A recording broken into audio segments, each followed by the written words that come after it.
Prinsrivier Pass is also sometimes known as the Prinsrivier Poort. It's an unofficial pass and is technically a mixture between a pass and a poort. Whatever you decide to call it, you can enjoy a beautiful traverse of the Prinsrivier Valley with its green pastures. There are some very tight corners, narrow bridges and fairly steep gradients to keep the route interesting, with fabulous views of big mountains on either side of the road. You can also pay a visit to the Prinsrivier Dam with its crystal clear mountain waters. There are three major poorts that have carved their way through these mountains, all of them running south.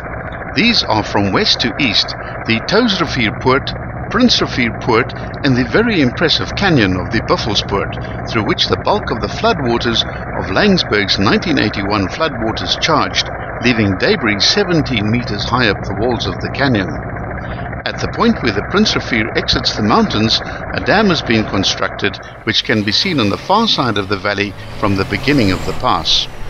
Like the Prinsrivier-Severfontein Pass, this pass also follows and crosses the dominant river of the valley, offering grand views of the towering bulk of the beautiful Laingsburg with its fascinating geology on the far left, with the Prinsrivier Valley displaying a strip of greenery in the otherwise barren Karoo landscape. To the right is the impressive Ossukse Berg, which blocks the view. The road begins descending down a cleft in the mountain via a double S-bend with some tight corners to cross a cattle grid. The first 1.5 kilometers is the most dramatic part of the route. The views are lovely, and the point just before the cattle grid is a good place to stop and marvel at the beautiful country we live in.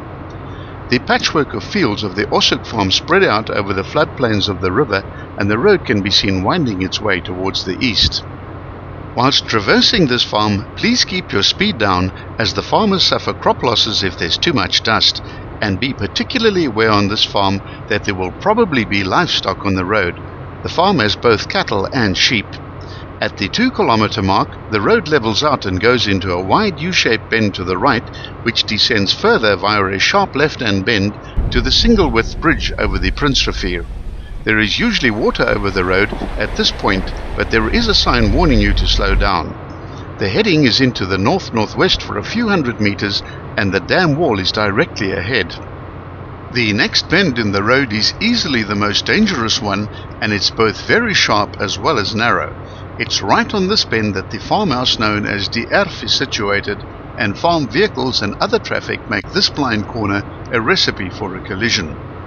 Immediately after this bend, the road becomes narrow as it climbs steeply up towards a cutting for 500 meters at a gradient of 1:7 to crest a small hill. From the top of the hill, the views open up again, revealing more cultivated fields along the river valley. The road now begins the final descent towards the second river, which is a tributary of the Prinsrivier, which also flows directly from the dam higher up in the mountains. The bridge ahead, marking the end of the pass, is nothing more than a concrete slab. If the river is flowing over the bridge, you need to carefully assess the depth and current flow before making the decision to drive across.